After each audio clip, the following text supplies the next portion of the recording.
Et salut à tous et bienvenue pour une nouvelle petite critique ciné sur le Bazar du Grenier. Salut Seb. Salut. Et aujourd'hui nous allons parler d'un film d'animation Dragon Ball Super Héros, sorti il y a quelques jours maintenant.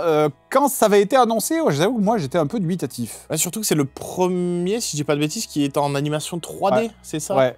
Celle shadé, on essaie de retrouver la direction artistique. Avec mitigé, on en parlera. Mais voilà, mais en tout cas c'est un des premiers du genre, si j'ai de bons souvenirs.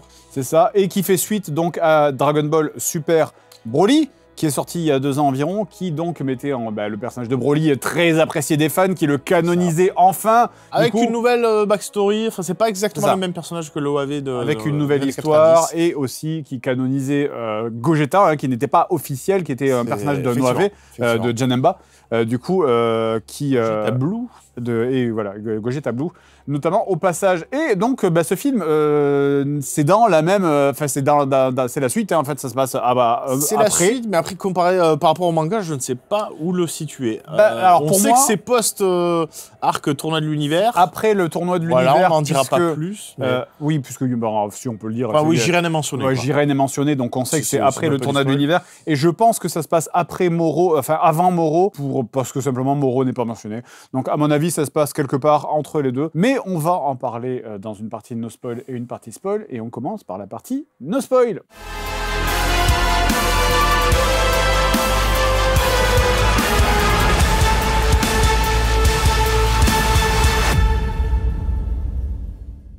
Ok, donc Dragon Ball Super Héros. Alors, première chose à dire, on l'a vu en VF.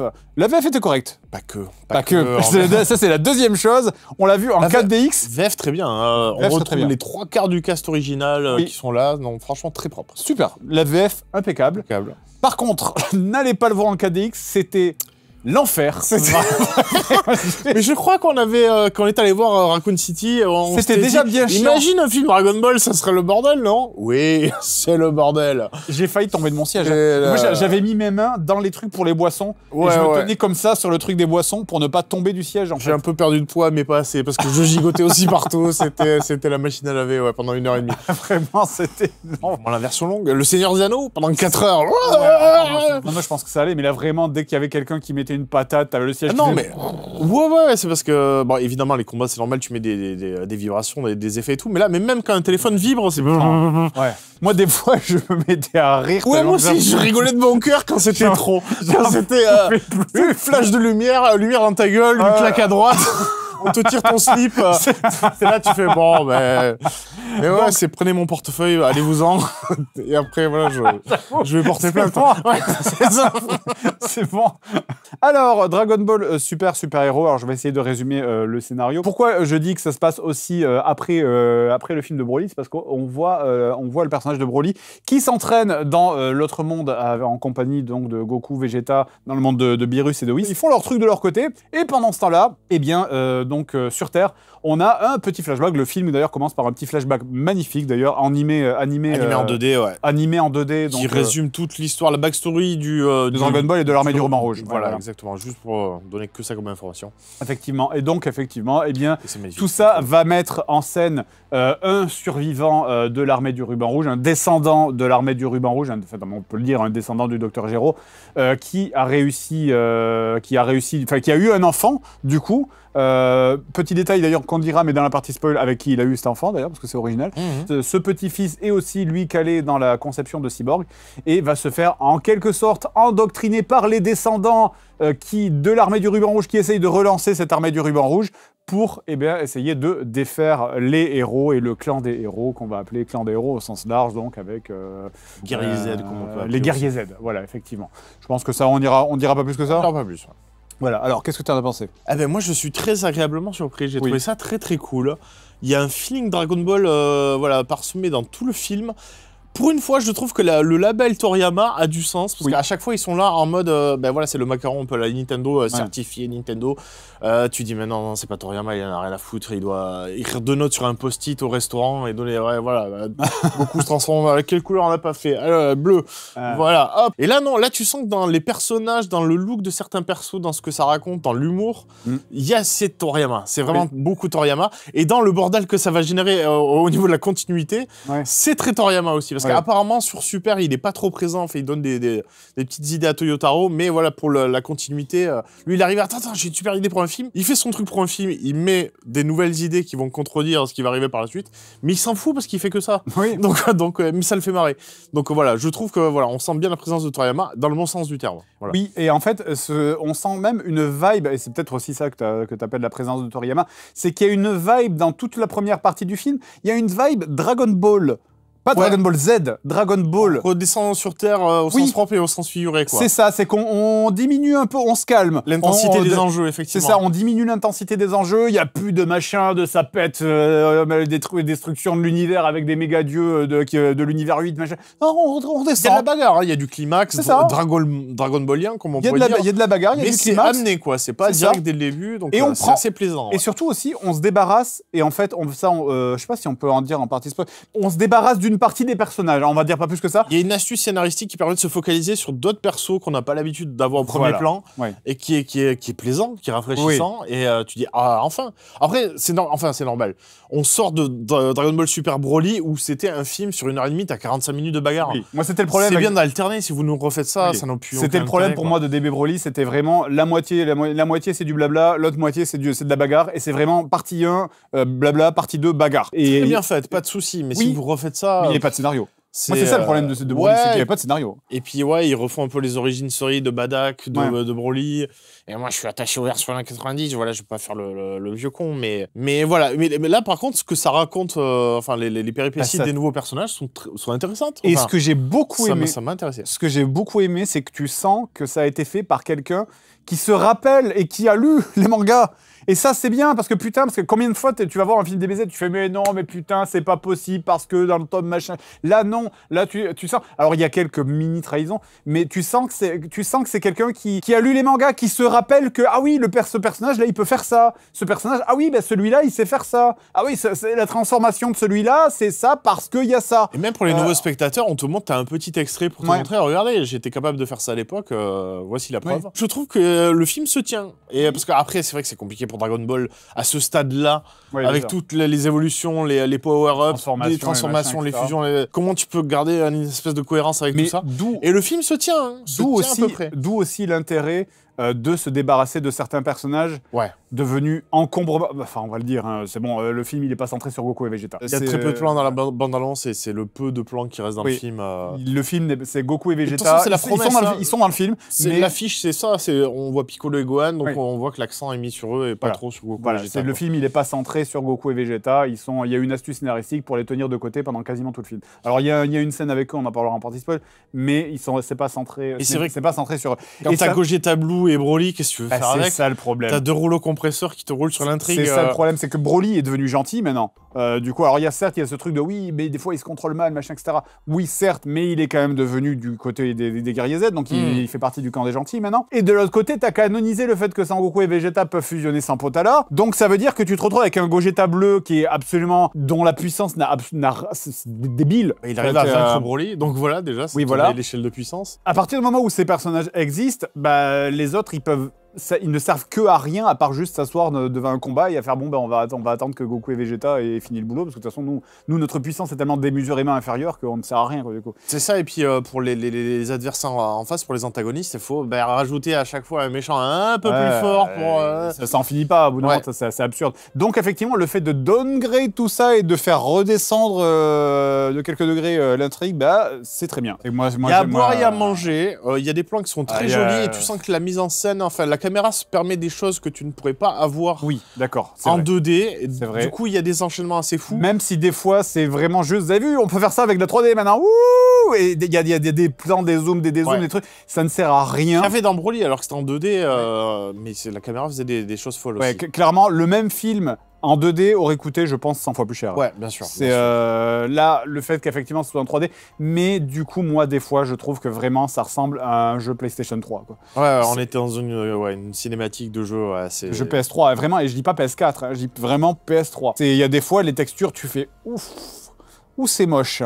Ouais, et puis c'est difficile. Le côté saccadé, puis l'animation un peu trop proprette, c'est fluide, mais en même temps saccadé. C'est bizarre à décrire, mais et c'est un peu dommage. Même si la palette est là, c'est assez criard en termes de couleurs, mais... Ça alterne des fois, notamment quand t'as les personnages, j'ai remarqué ça, quand les personnages se téléphonent, des fois c'est joli. Quand il y a des dialogues, les scènes de dialogue, ça va, mais dès qu'il y a des scènes de combat, t'es en mode... c'est moche.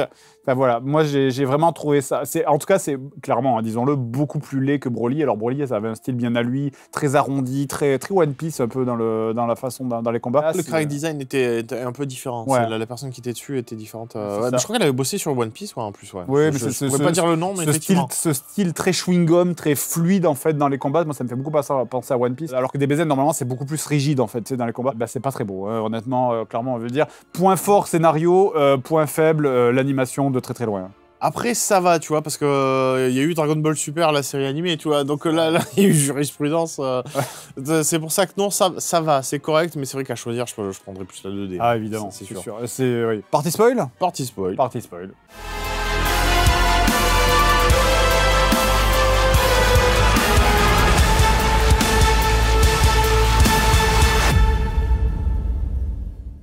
Très bien, donc partie spoil, si vous êtes ici, on considère que vous avez vu le film ou que vous vous en fichez d'être spoilé. Donc pour revenir un petit peu sur le scénar, nous avons donc le petit-fils du Docteur Gero, petit-fils qu'il a eu avec C21, qui est canonisé, C21 des jeux vidéo.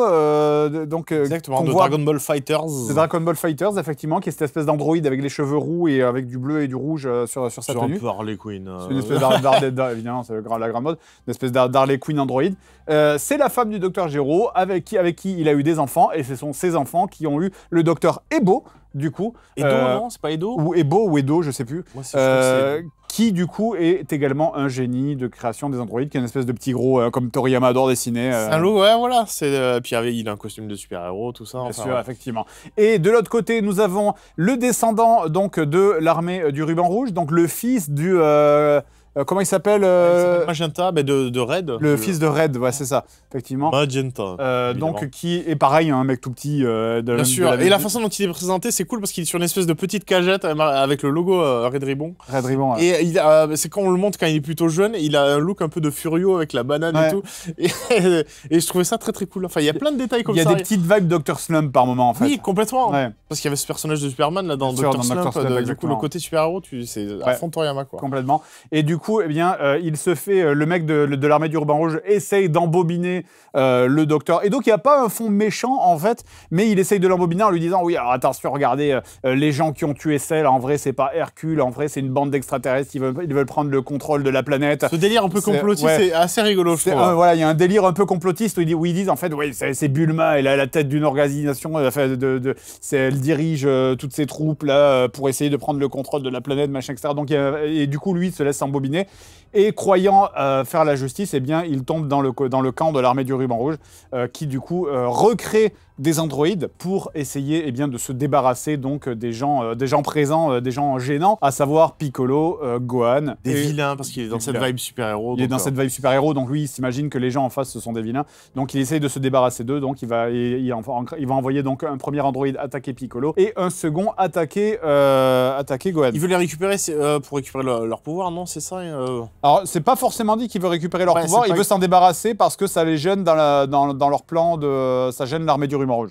En fait, c'est juste ça. Et pour récupérer son Gohan, enfin pour forcer Gohan à venir se battre à l'armée du Ruban Rouge, alors on a tout d'abord toute une phase où il y a Piccolo qui est très sympa, où il y a Piccolo qui s'infiltre dans l'armée du Ruban Rouge avec une vibe vraiment Dragon Ballesque là pour le coup, où il y a pas de combat. Il y a pas de combat, mais c'est super fluide, c'est super agréable. Un tout petit combat au début quand il se fait agresser par Gamma 2, là, les androïdes créés, les personnages originaux créés par Dr. Edo. C'est pareil avec toute la première scène là où tu as Piccolo et Pan qui a grandi, parce que ce film se passe, je fais un jump dans le temps, mais ce film se passe ça a l'air d'être quelques années après l'arc survie de l'univers, et on voit notamment à la fin du film, on voit Goten et Trunks qui sont devenus grands du coup. Qui sont ados, effectivement, comme à la fin de DBZ. C'est ça, comme à la fin de DBZ, effectivement. On raccroche un peu les wagons, parce que Pan aussi, elle est petite comme ça aussi, je crois. Enfin, puis donc, Pan, personnage super agréable. Oui, qui est trop mignonne. Qui a une coupe un peu à la Sangohan quand il est petit, donc voilà, il y a plein de Bah, des petits clins d'œil à droite à gauche. Aussi, tu vois une petite photo de. C'est sur le bureau de Gohan, il me semble,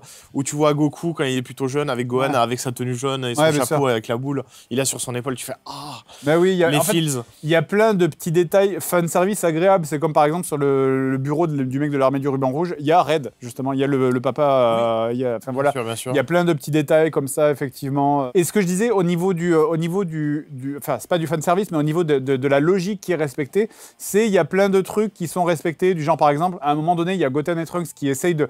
tu te dis, il y a Goten et Trunks, ils vont fusionner, c'est obligé, on va avoir Gotrunks. Enfin, et du coup, ils tentent une fusion, mais ils la ratent parce que ça fait longtemps qu'ils l'ont pas fait. Et du coup, tu te dis, ah oui, c'est vrai, effectivement, ils ont pas fait. Et ça vient de Goten, tu vois, qui est un peu tête en l'air, un peu à la Goku ou Gohan, tu vois, il fait, ah mais comment on fait, machin. Donc, du coup, ça a du sens. Ouais. Et puis il monte ses fesses, il claque ses fesses. Ça aussi, oui, voilà, il y a tout un délire autour de Gotrunks qui est pas très utile, mais. C'est rigolo parce qu'il y a une phase de combat, mais parce que il est très combatif, Gotenks malgré tout, et ils font sur Cell Max, on va y revenir. Oui, voilà. Et il le balance un peu comme le délire de la boule de volet avec Boo, tu vois. Bien sûr. Et ça, j'ai trouvé ça très très cool. Il y a plein de petits easter eggs comme ça qui sont très très sympas, effectivement. Et oui, donc Cell Max, pourquoi? Eh bien, c'est parce que vous vous doutez bien qu'il y a les deux androïdes là, qui s'appellent Gamma 1 et Gamma 2, hein, je crois, c'est ça. Qui sont les premiers sous-fifres. Et au-delà, ils ont le super boss qu'il faut surtout pas réveiller parce que si on le réveille, il va détruire la Terre parce qu'il est pas prêt. Et ils font revenir Cell, du coup. Ça a du sens parce que c'est le petit-fils du docteur Gero et c'est Gero qui l'a créé. Donc oui, ça a du sens. Moi, quand j'ai vu ça, j'ai fait ah oui. Et je suis content parce que j'avais envie de revoir Cell parce que j'avais plein le cul de voir Freezer. Donc c'était sûr qu'il allait revenir parce qu'il recycle tous les anciens vilains et tout. Même là, Freezer revient mais en version black dans le manga. Enfin, voilà. Moi, je m'étais spoilé les transformations parce qu'évidemment, les persos principaux, on va avoir des power-ups. Dans chaque OAV, c'est le cas, j'ai l'impression. Quand je les ai vus, je me suis dit, oh là là, qu'est-ce que c'est que ces conneries et tout.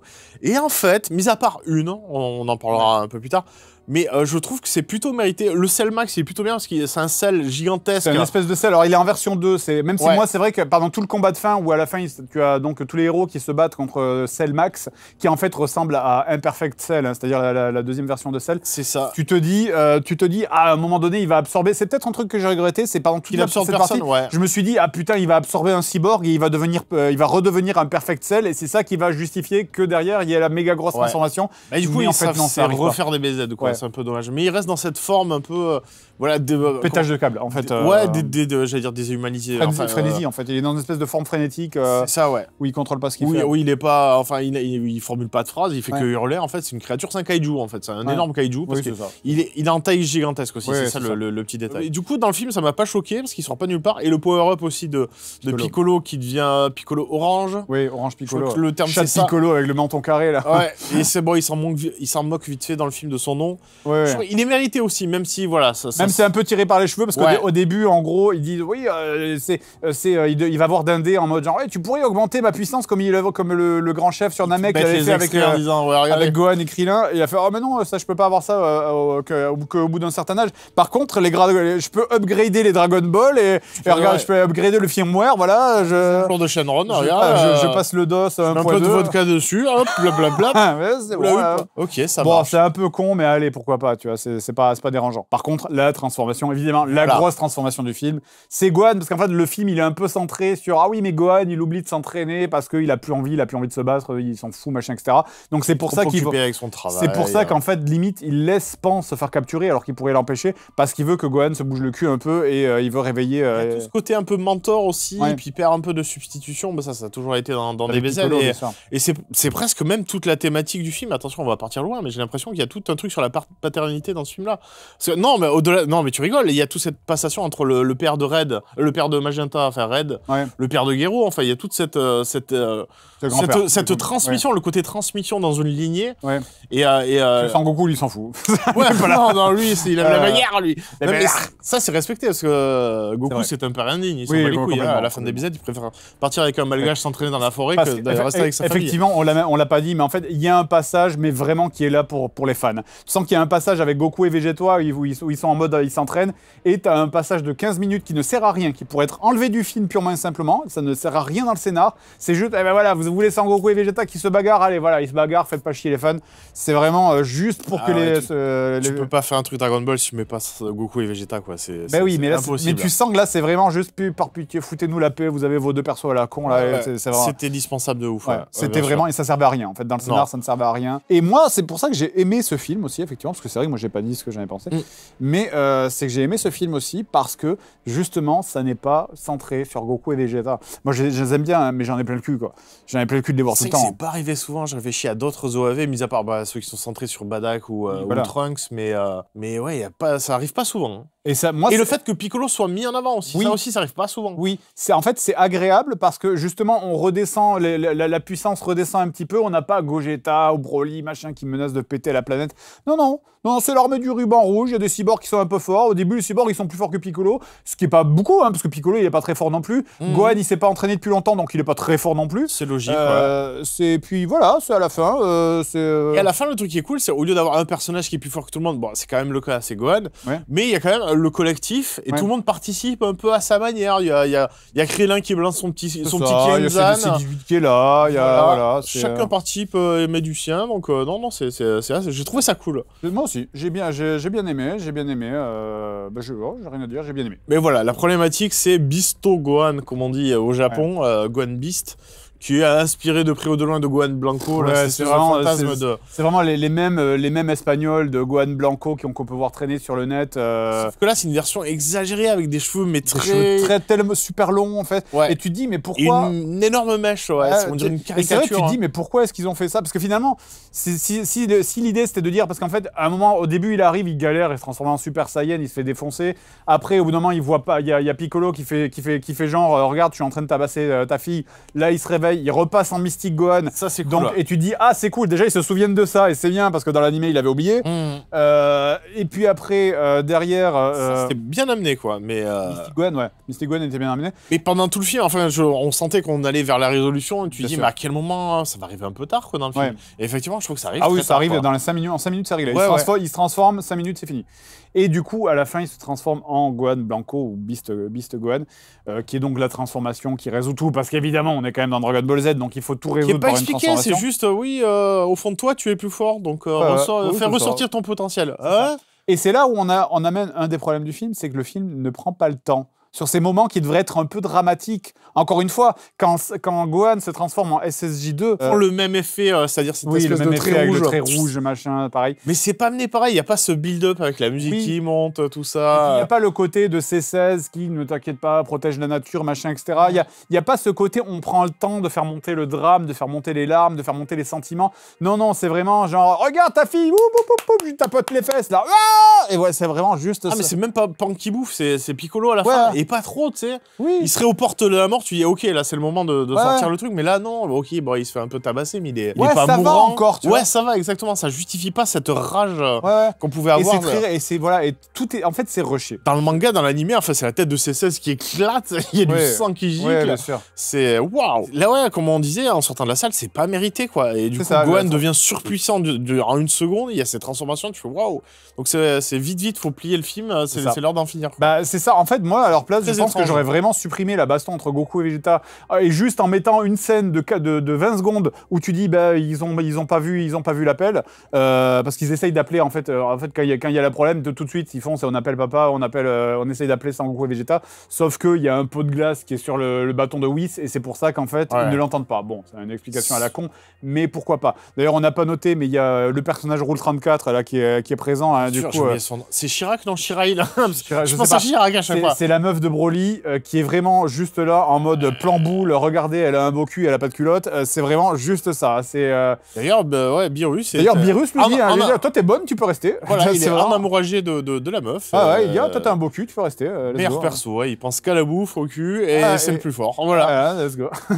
Beerus, le GOAT. Tout ça pour dire qu'effectivement, c'est rushé, et s'ils avaient viré ce passage de Goku et Vegeta qui a servi à rien, à part nous faire tomber du siège,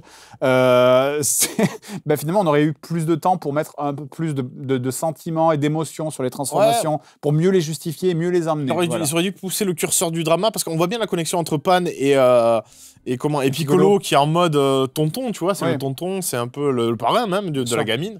Et j'aurais bien aimé que Pan soit en danger avec Piccolo, mais pour de vrai. Pour de vrai, oui, bien sûr. Et du coup, pour justifier cette rage de cette transformation. Et là, je trouve que c'est un peu un acte manqué, quoi. C'est dommage. C'est vrai. Mais c'est vraiment le plus grand défaut du film, je trouve. C'est l'animation, pour moi.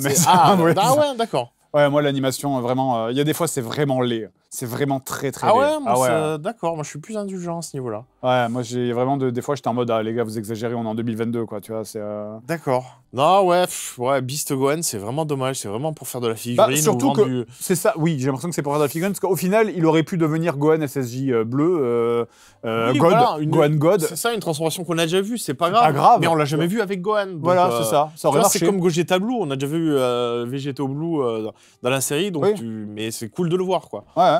Donc, ça aurait marché. Parce que là, c'est vrai que ça sort un peu, tu te dis, mais pourquoi ouais, et justifié nulle part. Oui, c'est le potentiel au fond de toi. Oui, mais ok, d'accord. Pourquoi les cheveux blancs, pourquoi les cheveux longs, pourquoi les yeux rouges, Mystic Gohan, c'est expliqué, CJ2, c'est expliqué. Enfin, y a tout, et ça sort. Là, c'est juste blanc parce que je sais pas, j'ai choisi une couleur. T'as l'impression que c'est lui qui choisit une couleur, t'es sur le truc. Et t'as envie d'engueuler, tu dis, mais ouais, quand Freezer il a débarqué il y a quelques années, pourquoi t'as pas fait ça?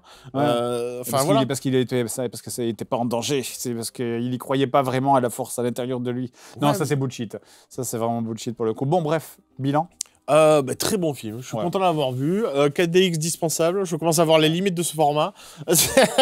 Parce qu'en fait, juste pour finir la parenthèse dessus, c'est que je trouve que ça te... on aurait des casques VR, on serait accompagné avec le film dans l'action. Je comprends, mais en fait, les mouvements te font sortir de ton champ de vision du film et t'arrives pas à te concentrer sur l'action. Tu essayes juste d'annuler les mouvements pour essayer de profiter du film, quoi. Parce que l'action est un peu folle, c'est le découpage et t'essaies d'être concentré. Et du coup, ça te gêne. C'est comme si quelqu'un te remuait pendant que tu regardais un film, quoi. Il te met des flashs dans la gueule. Enfin, moi, je trouve que ça m'a parasité la séance. Voilà. Mais sinon, voilà, pour revenir au film en lui-même, non, c'était très agréable. Moi, il y a des gens qui n'ont pas aimé la fin. Je comprends, ça part dans les transformations, dans les abus. Oui. Mais... c'est mérité parce que le film a pris son temps, il développe quelque chose et on est focus sur la fin tombe un peu dans les travers habituels de DBZ où c'est ah là là, ça y est, c'est la transformation qui résout tout de nouveau. En même temps, t'as l'impression que tout DBZ ça tourne autour de ça et ils ne savent pas faire autre chose que ça.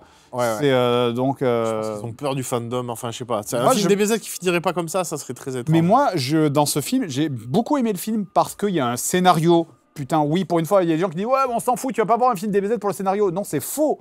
Tu vas toujours voir un film pour un scénario, sinon c'est juste tu mets un OAV de combat et puis basta. Quoi, bien sûr. Il y a un vrai scénario qui est cool, qui tient debout. Il se rappelle des trucs, tu vois, par exemple, à un moment quand il y a Piccolo qui grandit, pourquoi? Parce qu'il y a Krillin qui lui dit rappelle-toi ce que t'avais fait au tournoi du championnat, là, que t'étais devenu géant. On a une petite vignette, un petit extrait pour pas perdre les gens. Et bah, du coup, il le fait. C'est pour ça que, voilà, désolé, je te coupe, mais je repensais à ça. C'est que j'aurais bien aimé qu'ils mettent l'extrait, pour faire l'extrait un peu tire-larme, mais du renvoi de Piccolo qui se sacrifie pour protéger Gohan, qui est une scène magnifique. Ça aurait été bien de la bourrer là, mais bon, ils sont pas allés là-dessus, ça aurait été la facilité, mais bon. Bien sûr. Mais c'est pareil aussi, à la fin, Gohan, il finit le combat sur un Macaco Sampo. Oui. Tu dis, c'est l'attaque de Piccolo. C'est l'attaque de Piccolo, c'est logique, parce qu'il a été entraîné par Piccolo. Il y a plein d'éléments comme ça où tu le vois, tu fais, c'est vrai. Tu fais ça marche dans l'univers, oui, effectivement, avec l'histoire que tu connais des personnages. Et effectivement... la relation avec les personnages fonctionne bien, je trouve. C'est vraiment touchant. C'est ça. Effectivement, quand tu vois le film de manière générale, tu sens que ça a été fait par quelqu'un qui a relu les mangas, ou du moins qui se souvient de tous les mangas, y compris des petits détails. Et ça, c'est agréable. Ouais, ne serait-ce que quand... Ça, c'est quelque chose que tu n'as pas du tout quand tu regardes DB Super, je trouve. Ouais, bien sûr. Quand Piccolo est infiltré, déguisé en armée du ruban rouge, et qui vient avec un autre homme de l'armée du ruban rouge pour venir faire semblant, enfin, du point de vue de Piccolo, faire semblant de kidnapper Pan, Pan le capte direct, en fait, parce qu'elle a reconnu par rapport à son ki. Et donc voilà, ça, c'est des détails, c'est con. Et par contre, Gohan n'a pas réussi, parce que lui a du mal, parce qu'il s'entraîne plus. Voilà. Après, il dit qu'il s'entraîne, donc c'est bizarre. Non, mais il y a évidemment quelques petites incohérences, mais rien de très grave, en fait. Ça va. Voilà. Et d'ailleurs, moi j'adore, c'est quand justement l'homme de main de l'armée du ruban rouge montre la vidéo de Pan qui a été capturé, il pète un boulon direct, il commence à péter le bois du mur, il pète la maison. Ça, j'ai trouvé ça trop bien. Je dis, vous respectez les personnages, vous me respectez moi. Vous respectez Dragon Ball, c'est bien, c'est cool. Ça. Mais oui, c'est ça, en fait, c'est qu'on a l'impression que le dessin animé et tout ce qui a été fait avant se fait respecter. Et à partir du moment où il respecte les trucs qu'il y a avant, toi-même, tu te sens respecté, et c'est agréable, putain. Et t'acceptes les petites libertés. Oui, et voilà. Et allez, faites-vous plaisir. Et c'est plus facile d'accepter les petites conneries, effectivement. effectivement derrière. Bah voilà, moi ce bilan positif. Bon, après on est très fan de Dragon Ball, je pense qu'on l'a démontré, mais oui, on a 40 ans et oui, on continue à regarder Dragon Ball et c'est pas grave. Moi j'aimais Dragon Ball quand j'avais 10 ans, je l'aimerais toujours quand j'en aurai 70. Hein. Et voilà, et on est gentil avec notre entourage, on paie nos impôts et on a le droit d'aimer des dessins animés Dragon Ball. Voilà, exactement. Mais du coup, ouais, bilan, pareil, très sympa, très positif, un bon scénar, une animation vraiment pas ouf, c'est dommage. J'espère qu'on aura droit à d'autres films en 2D quand même, parce que j'espère que les films suivants se feront avec autant de respect de l'œuvre. Ouais. Et s'ils pouvaient prendre un petit peu plus de couilles comme ça et se dire qu'on n'est pas systématiquement obligé de mettre Goku et Vegeta tout le temps, bien sûr, ça serait agréable. Parce que même si le film respecte et tout, et c'est très très cool, je sens quand même c'est aussi un film qui a peur de son fandom. Notamment dans le truc, il y a Sangoku et Vegeta, je vous jure, il y a Sangoku et Vegeta, pitié, s'il vous plaît, ne tapez pas, il y a Sangoku et Vegeta. On sent que c'est un film qui a peur de ses fans, en fait, des fois. Et ça, je trouve ça dommage, en fait. Donc, il faut les laisser prendre des libertés, parce que c'est en prenant des libertés que des fois, on nous offrera des trucs... meilleur, tout simplement. Voilà, écoutez, merci à tous. Ah oui, et je finirai là-dessus, c'est qu'il y a une scène post-crédit qui est là vraiment pour faire plaisir aux fans, toujours. Où pendant tout l'épisode, tu n'as pas vu Goku et Vegeta, et dans la scène post-crédit, c'est Vegeta qui gagne enfin contre Goku avec des... Vegeta, il gagne en post-crédit. Il gagne dans une scène post-crédit, mais du coup, voilà, t'as Broly qui pleure parce qu'ils sont en mode « Ah, ça y est, Vegeta a enfin gagné un combat contre Goku ». Donc voilà, bref. Merci à tous, des bisous, et à la prochaine pour d'autres vidéos sur le Bazar du Grenier. Salut, ciao.